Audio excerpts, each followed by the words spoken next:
On this episode of the podcast, I am on a solo show talking about one of my favorite tools, Feng Shui. Some of you may not know that it's been something that I have utilized in my own life and with my clients for the past 8 to 9 years. And I really wanted to share some fun, easy to implement tips that will help you get results right away. So please enjoy the show. And when you have listened and implemented, please let me know the amazing results that follow. Enjoy the show.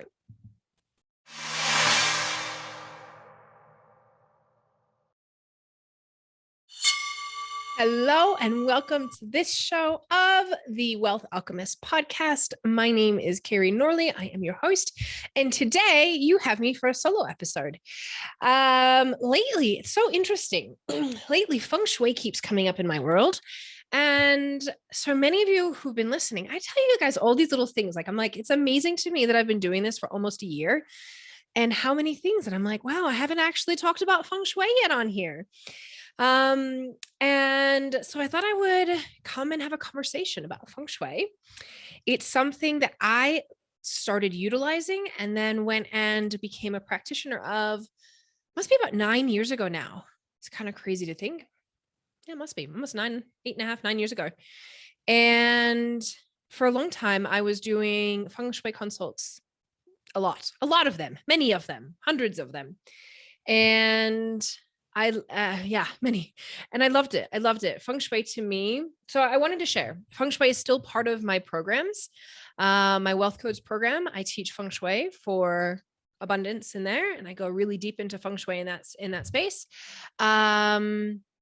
It's still work that I'll do with clients if it shows up that is necessary to be done. It is an amazing, amazing, amazing tool that I love. It's a magical tool. It's one of my favorite magic tools. And I seriously can't believe it's not been talked about on here yet.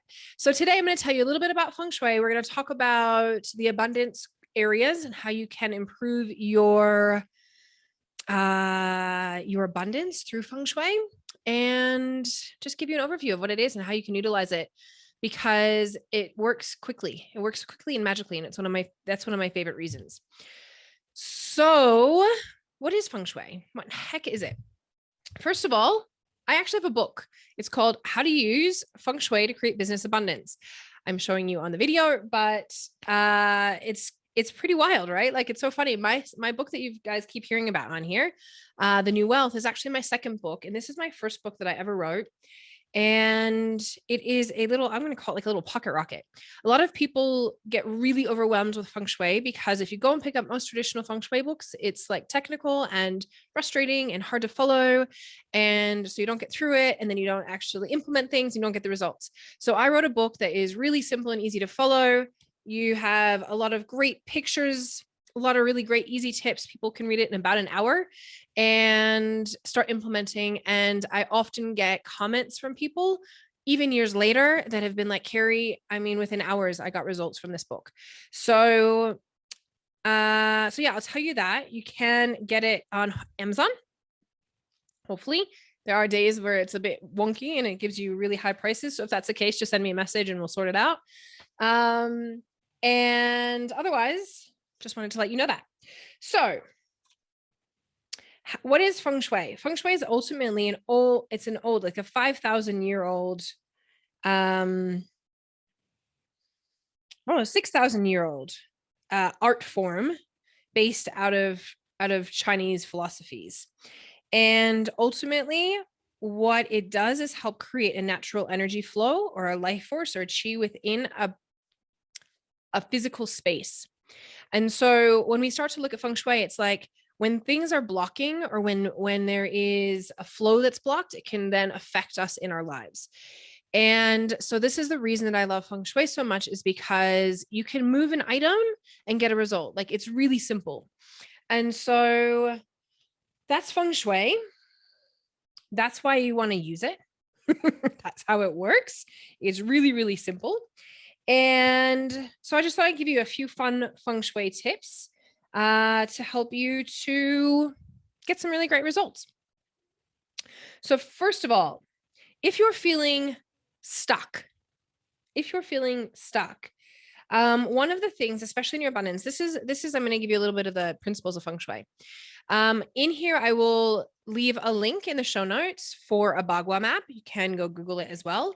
But Bagua, Bagua, Bagua map. And that is, there's a few different philosophies of Feng Shui. The philosophy that I use, the school of thought that I use, uses a Bagua map. And basically what this map does is it's a representation of the space, of like a map of what's in the space. So I'm showing on the video, sorry, on the podcast, you can't see it, but if you guys don't know, this is now on YouTube. You guys can go follow this on YouTube. You can go see the videos on YouTube, tell your friends about it on YouTube. We've got it going on YouTube at the moment. This is very exciting. So I'm showing the video. This is what it looks like, the Bagua map. And again, you can get the link for it in the show notes, so you can just go Google Bagua map. And basically, what I want to talk to you about right now is the abundance corner, because we're talking about abundance. We're talking about money and wealth on this show. So we're going to talk about abundance here. The way that it works with your Bagua map is that you're ultimately putting this map down on any physical space. So when you walk into your home, if it is you want it to be the front architectural door of your house, not the door that you just utilize because that's where you walk in from, the side door, the back door. I know a lot of people have different doors that you utilize most often. It is the architectural front door of your home. And from there, you lay this map out and you will find that the far left corner from the architectural front door of your house is the abundance corner, far left corner. And so that's the same in a room as well. So if you walk into an office, a room, a bedroom, from that doorway, you have the far left corner. I tell you this because some houses, especially some apartments and units or houses, wherever, I mean, many physical spaces, if you walk in, there is no far left corner. You might have the door right to the side, like lined right up to it. There's something missing out of the house.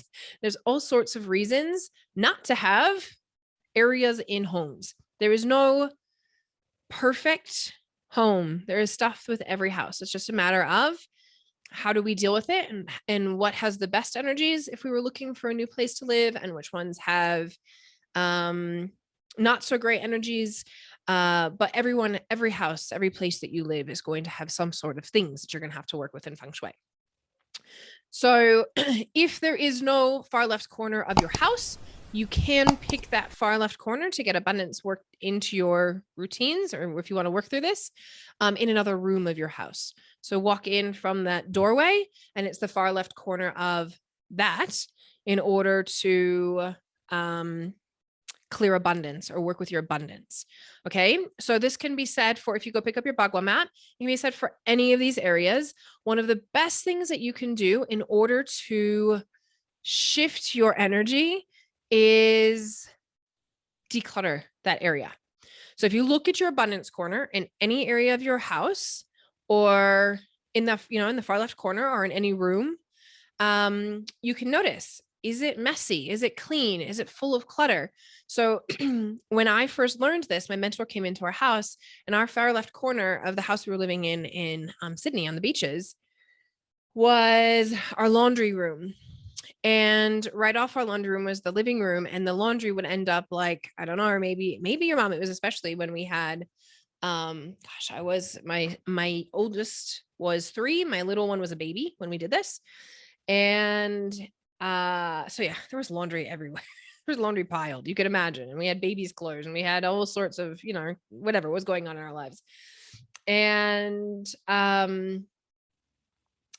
so my mentor said to us, you guys, you really need to stay on top of this. Don't leave it sit here, because you're blocking your abundance. You're blocking your abundance. So it's one thing to really notice, like, what is happening in that area.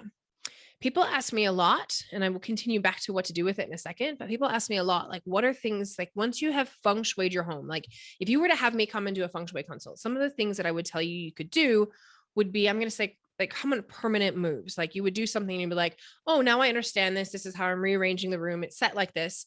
So once you've set it, then what is there more to do? These are the things that you can pay attention to, because inevitably we are human, and things pile up, and clutter piles up, and things happen, and life happens. And there is always something that can be done in a home. There's always like some random energy to be shifted throughout our houses often. So It's really funny. I don't know if you guys can hear it. I'm feeling really, I have these like hearing these thoughts. My kids are home from school today and I'm hearing them giggle. I'm glad it's giggling and not screaming, but it's like I'm hearing it. I hope you guys don't hear. I hope it's not distracting you. So anyway, a little note there. So yeah, so okay, so feng shui. So back to the topic at hand, guys. So with that, right? So we know that we can always kind of just look around and see, especially when we look at this Bagua map, like what's cluttering these different areas. And it could be, if you want to look into your relationships, your health, all that kind of stuff, look into those areas, right? So for abundance, you want to go into that far left corner and start to declutter, start to look around. Now, one of the things that you can really start to do to shift stuck energy is, even if it's not full of clutter, just go clean it. Go clean it with the intention that I'm cleaning the path for abundance to come my way. Guaranteed though, if you're stuck, there's probably stuff piled up in there or something going on in that corner of your house or your rooms. So that's number one thing that you could do in order to shift some energy. And you can always, and especially if you start decluttering, declutter with intention. So I just mentioned this, but to be really clear, no matter where you are in this process, make sure you set your intention beforehand, because oftentimes I think probably stuff is already shifting and happening for you using a feng shui concept without even knowing it. But when you set the intention, you then have the awareness to pay attention to the results you create as well. So, and intention is everything, right? Intention is everything. So if you are looking to do this, like set that intention that, okay, I'm wanting to clear the way for this. It could even be I'm clearing the way for this new client to show up, or you've been waiting for somebody to say yes for working with you and it's been stuck. Like I know sometimes, like, you could have a couple people that are like, oh yeah, maybe, no. And then like, there's not this action. So you can just set the intention that now they're going to move forward and say their yes. Right. Whatever the situation is for you, just set that intention. Then you go through and you declutter it. You just look around, what's in here that I don't need anymore. Be ruthless with your things. Sometimes that's what it takes. And then clean. And when I mean clean, my mentor used to say to us, like, go clean, like clean, like clean the walls, clean the lighting switchboards, clean the doors, clean everything, clean. Go and clean things. And as you're cleaning your way for your abundance to come to you. Okay. So that's number one. Another couple tips that I will give you. The other thing that someone said, I was doing a clubhouse the other day for around feng shui for abundance. And we had some amazing people on the show. And a couple of them had the same tip for this. And I had never heard it before, actually, I always love learning new things. If you want to get unstuck, move 27 things. I was like, interesting. Interesting that much of them had known this. 27 things. And so it doesn't mean that you have to move them like hugely. They were basically saying, like, just, you could pick up a pot with a plant in it and just shift the direction of it. Move your candle just a couple inches to the left, whatever it is, swap 2 candles around. Sometimes when I go into moving things for moving things sake, sometimes I will go in and it could be in my, like, a kitchen drawer with my knives, forks, and spoons. And you can just swap around where the knives, forks, and spoons are, right? Like, just go start to move things so that you're shifting the energy of things to be able to create a new energy. So that's another fun tip for you if you're stuck. I like that one. Now, some other fun tips for you for abundance. This is some things that I often see in people's homes. Very, very, very, very common. When I walk into people's homes, I will often see empty vases or empty, like, people who collect. God, I love you guys. I love you. Honestly, why do you keep your empty wine bottles? Or why do you keep your empty beer bottles? Or why do you keep, my brother used to keep empty Coke bottles. And, like, they would have this shelf, and it happens in many houses, a shelf where it's like, these are my empty bottles. It's not good feng shui. It's actually really bad feng shui, because you're keeping, first of all, you're like holding on to attachment to something that's empty and in the past. But second of all, and I get it for some things, it's like you might have an attachment to it because you're like, oh, this bottle of wine I had when I was on my wedding night and blah, blah, blah, whatever it is. Like, ask yourself, do you really need the empty bottle, and do you need it on display to remember that beautiful night? Right? Up to you. But I will say that like the feng shui of having emptiness around creates a feeling of emptiness. And so you can go around your house and look not only for the empty bottles of wine, beer, whatever the things are, but often I see empty vases, um, empty bowls on dining room tables, or sorry, like coffee tables. Um, what else? And so like you can just like look like either put them away, take that vase and put it away, put some real flowers in it. If it is a bowl that's on a table, whether it's a dining room table or whether it's a, what's the word? I don't have one of these. That's why I can't think of the word. Coffee table. A coffee table. And you put the bowls there. Like you could put like a decorative thing in there, right? Just don't let it be empty. Don't let it be empty. And when you start to go put things, and this is another big thing with feng shui, if you go to put in flowers into your vases, don't put fake flowers into them. Fake flowers is like a fake abundance. And we want alive, we want life to it. We don't want to be like sending fake choice to our universal, like we just don't want it. It's not good. Not good feng shui. I want to give you a quick message before hopping back into this episode. Wealth Codes is here. I am so excited to be bringing this program to the world. If you have had enough of your limited glass ceilings that you have placed on yourself and your financial reality, and you are ready to shift your relationship with money and wealth into a beautiful, abundant one, this program is for you. I have created a space to dive deep and explore all the facets that are holding you back from bringing in your next level of financial abundance. There are plenty of money mindset programs out there, but they will only get you so far if you are only focusing on your mindset.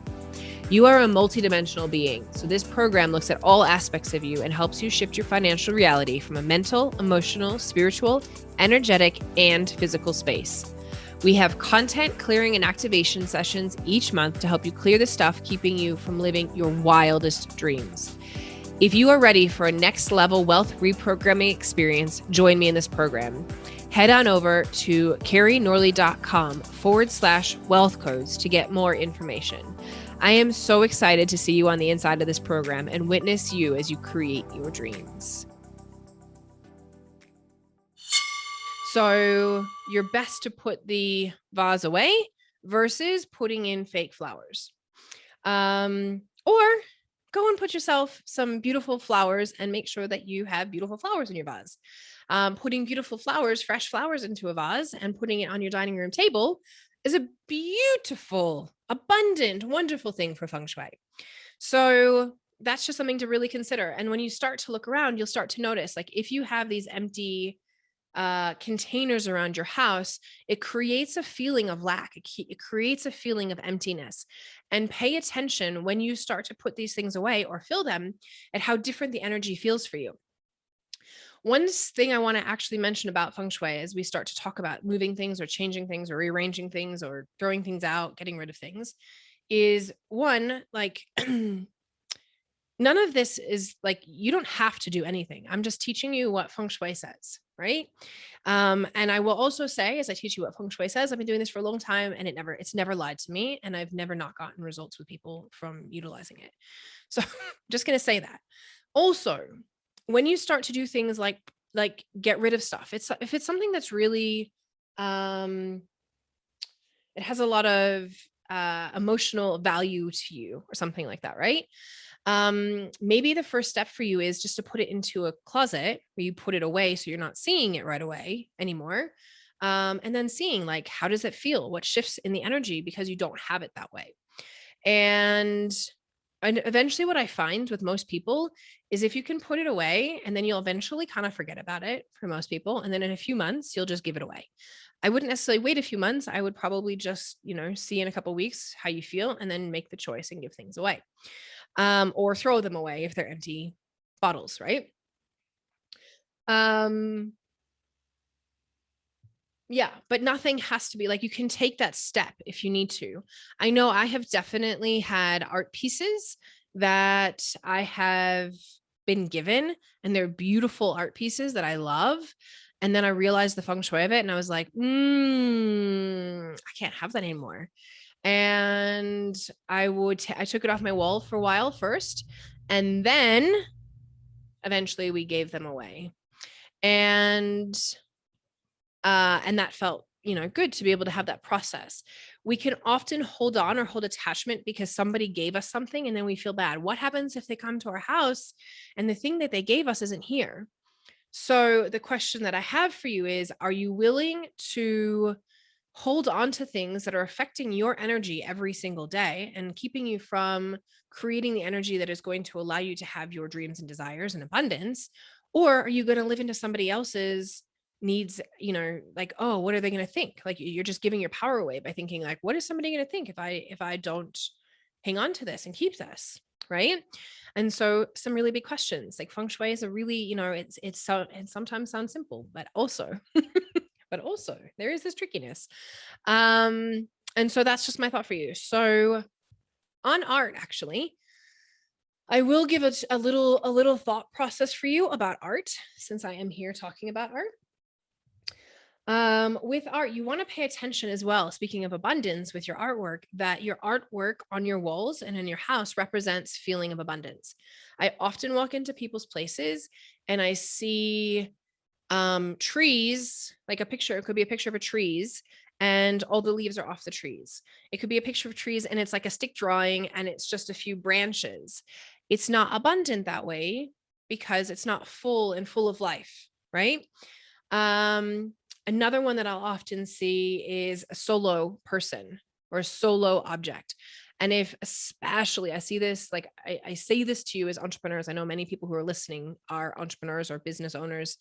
And in this world, it can feel really lonely and challenging. And like, I have to do it all, because at some level, if we're running our own business, we are doing a lot of things and we are the ones that are like, oh, I'm running the show, and it can feel like you're alone.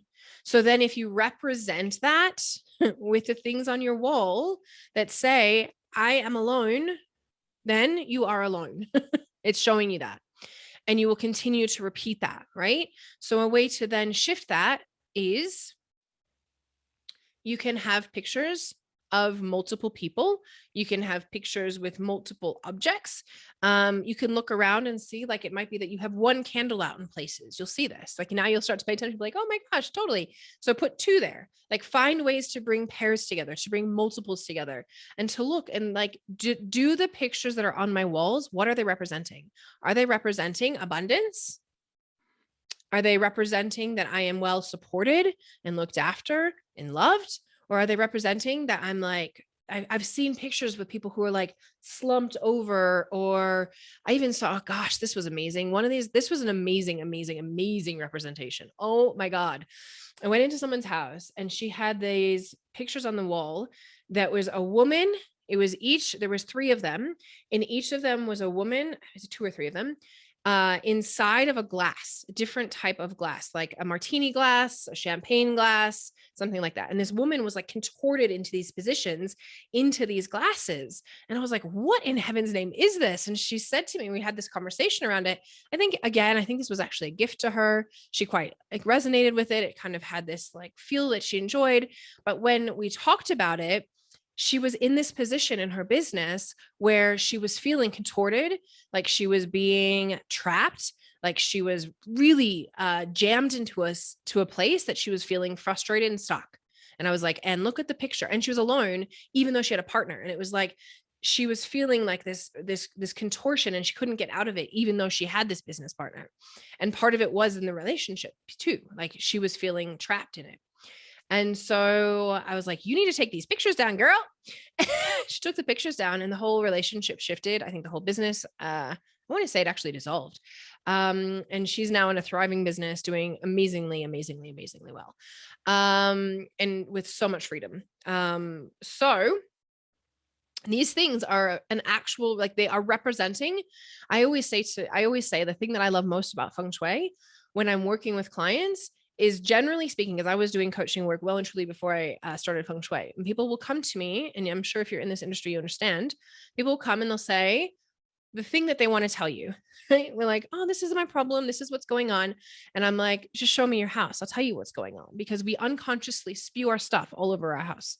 And so, especially with our artwork, like pay attention to what's on your walls. Is it representing what you desire, or is it representing what you actually feel and you don't even realize it?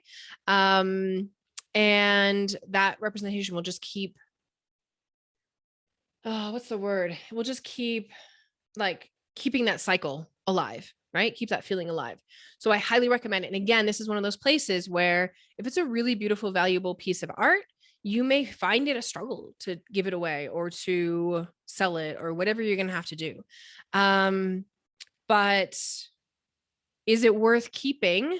Or it's been a gift and you're like, oh my God, I can't do this because so-and-so gave it to me. Is it worth keeping if it's going to keep that pattern that's not working for you alive?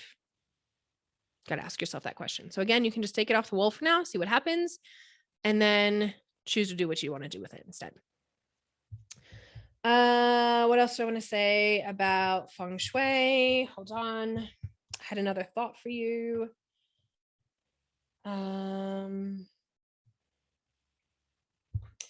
Okay. One more thing. Maybe I'll give you two more things. Is broken items. So if you have a lot of broken items around your house, again, that is broken energy. It's energy that's not serving you. So fix the broken items or get rid of them, right? Sometimes we're like, oh, I can't get rid of it. Again, I can't get rid of it because it has some meaning to me and I really need to get it fixed. But like, are you ever going to get it fixed? Some of them, like, I know I've had things sitting here for like months, right? I'm like, is this ever going to get fixed? And then I just chucked it, right? Like, again, we're all human and we all have, it doesn't matter if I'm a Feng Shui consultant or not. We all have stuff that will show up for us and you put it into the corner and you'll be like, oh yeah, I'll totally do that. And then you're like 6 months later, you're like, am I ever going to do anything with that? And is it worth fixing or am I just going to get rid of it? So getting rid of broken items, look around your house for light. I'm going to speak both languages, light globes and light bulbs. And see if you have, I'm looking up at my lights and see if you have any that are burned out, broken, not working. Fix those, because you're not putting energy into like, where does the light shine? And it's not bringing the energy into that space. Making sure, like, this is a thing to think about, make sure you actually turn your lights on sometimes, right? I know there's rooms that we have that are kind of, they don't get light turned on all the time. So it's good to kind of just go and bring energy into those spaces because they are representing an energy. So if you kind of just close something off and never turn the lights on, then you're kind of closing that area off and not turning the lights on. And so that's broken items. Just go fix them, do what you need to do with them. And plants. This is my other one. And we're going to close off the show today. Plants. This is a fun one too. Plants can be an amazing, amazing, amazing energy for Feng Shui. Again, real live plants, the ones that you have to feed with water and sunlight, because they will bring you life too, right? It's a beautiful symbiosis. And the health of your plant. Like, I know I've never been one to be like an amazing person with gardening and plants, but like when I have mine, I do love to nurture them and speak to them and love on them, and it becomes quite this little beautiful relationship. And you can see, like, I will often find that if a plant starts to get a little bit like sad or tired or not well, I'm like, oh, what's it showing me, right? And what do I need to do to help it? What's it got for me? Where's the messages in this? And yeah, there's a beautiful, beautiful energy with plants. So with that said, though, having plants that have really spiky, like cactuses or spiky leaves, that, I mean, there's some that I know that if you walk by, it can kind of like almost slice you like a paper cut. Those ones you don't want, like, because then you're cutting the energy and you don't want things that are going to hurt you when you walk by them. I know this is a tricky one, and I've asked the question too before with desert. So like, I know desert living, it's like, because there's a lot of people who have cactuses and desert living outside their houses. But see if you can find desert living landscaping that has less spikiness, so like succulents versus spiky cactus. So that's just something to really consider with your plants, is making sure that they're beautiful round foliage that isn't cutting through the energy, and isn't going to hurt you as you walk by. Like, this is not the type of thing that we want to have experience with our plants. Okay, I think that's all I'm going to tell you today about Feng Shui. I hope that has helped you. I hope you enjoy. Let me know, seriously, like inevitably. Oh, wait, I have one more thing. This is, if I was to tell you, this used to be like a super secret. I didn't tell everybody this because it's so freaking powerful. And it was a private client thing only. But on this podcast, I am going to reveal one of my number one favorite tips for Feng Shui. Yeah, I will. I'll totally tell you. All right. So the tip is, when you come into your home on the right side of your house, this is a tip for those of you who are in business and say you're wanting to bring in some new energy, some new clients into your business. This is a tip for you. So when you walk into your house on the right-hand side, that is your travel and helpful people section. And so on that, when we also so each, I'm going to say, like the windows, the walls, all that different stuff, your rooms, everything have an energy within Feng Shui. Like, there is a deep art and science to this. There's a lot of magic in it. Your windows are about clarity, right? You can imagine, right? When we have dirty windows and we can't see out, we're lacking clarity. We can't see the outside world, or they can't see it, right? And so if you're wanting more clarity around helpful people, where you're helping people and they're helping you, and you're coming together in a beautiful relationship to help each other, which hopefully that's what you're doing if you're bringing in new clients, whatever your work is, then you can go in and you can clean those windows on the close right-hand side. If you don't have them there, then see if you have one in another room. Again, it's like abundance. If you don't have them, you don't have them. But you can clean those windows, and I have seen magic. I will actually tell you the story of what happened with my husband when we did it one day. It was right after we had the Feng Shui consult. Actually, it was a couple months later. And we were doing a really big, deep clean of the house, like a spring clean.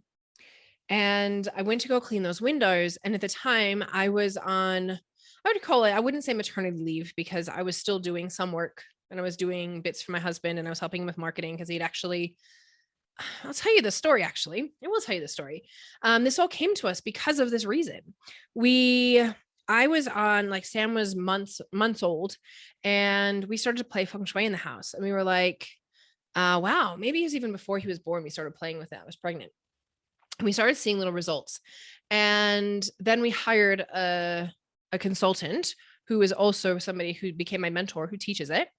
And within that time, so he was born, I'm just trying to think about this. It was about 6 months later. Yes.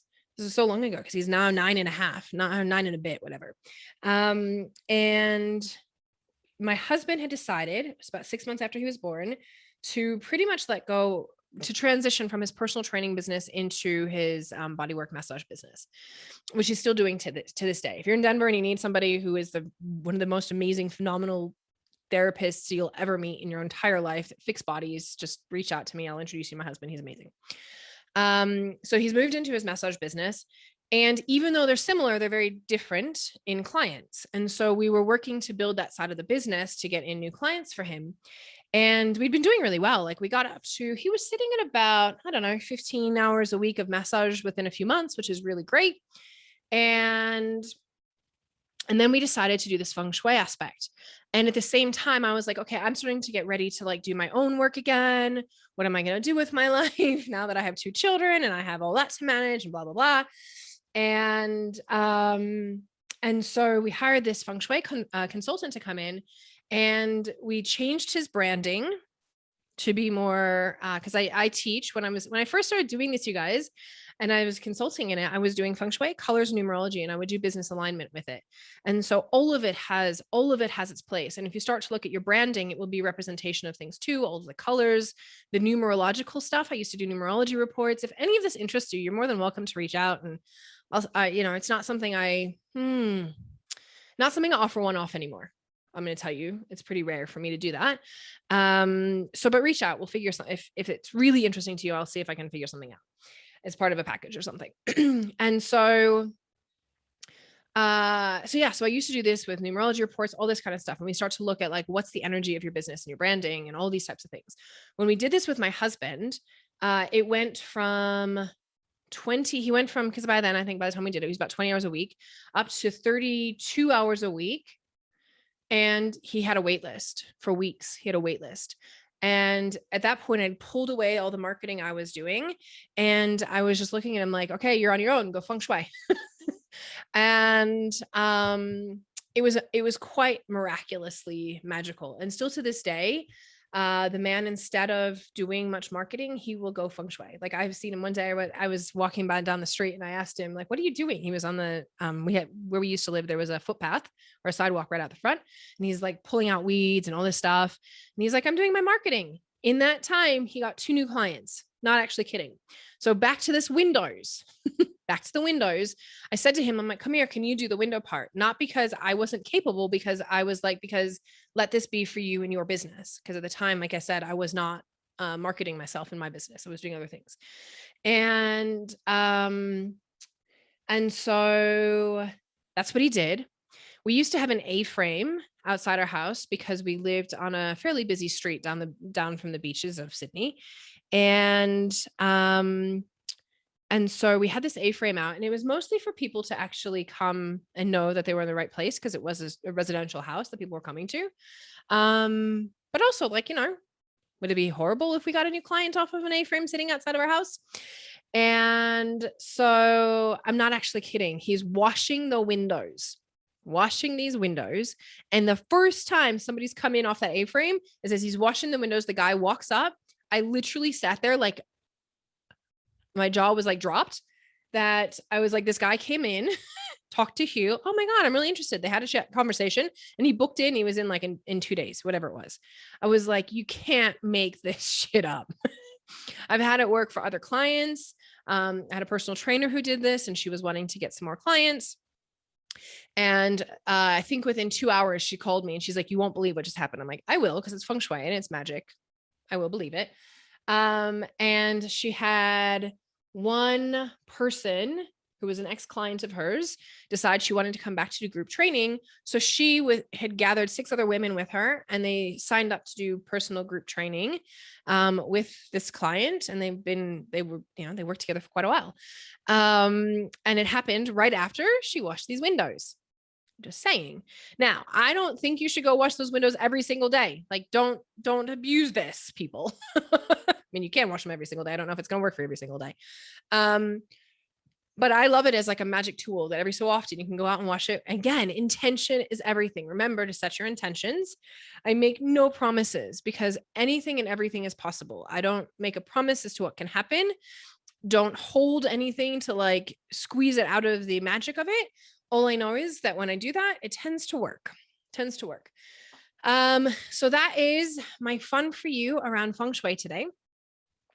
I hope that you've enjoyed this. I hope that it has been educational for you. If you are actually really interested in learning more, I do have a bunch more of this in Wealth Codes. You can come and join me there. And I'm trying to think of anything else. No, I think that's it. And again, please, I love hearing your stories of success. You guys, I come on here. I don't need to share Feng Shui for myself. I share all this stuff to share it with you. I really love hearing from you. When you have done this, when you've gotten the results, please contact me on Instagram, contact me on Facebook, email me. So I'm at Keri Norley on Insta. I'm Keri Kaplan Norley on Facebook. And my email, Keri at Keri Norley, KERI@KERINORLEY.com. Just send me a message. Let me know what's happening. I freaking love hearing from you guys. It makes my world light up. And of course, if there's anything else you would like to be hearing about, let me know that too. And if you love this episode, please, please, please share it, because I know this is going to be a magical episode for a lot of people. Feng Shui is so fun, so magical, and it can make a huge difference in your life. So I hope that's been helpful. Some really great basic tips for you. And otherwise, have a really wonderful day, and I'll see you on the next show. Thank you so much for listening to this episode. If you love what you heard, please help us get this message out to more people, because together we rise. Please review it, subscribe to the show, and share on social media. When you share, please tag me. On Insta, I'm at Keri Norley, and on Facebook, I'm facebook.com/Keri Norley 1, or Keri Kaplan Norley is my official name there. Please come and connect with me on social media and say hello. I love hearing from my listeners. And thank you so much for your support. I'm so excited to help you bring in the new wealth.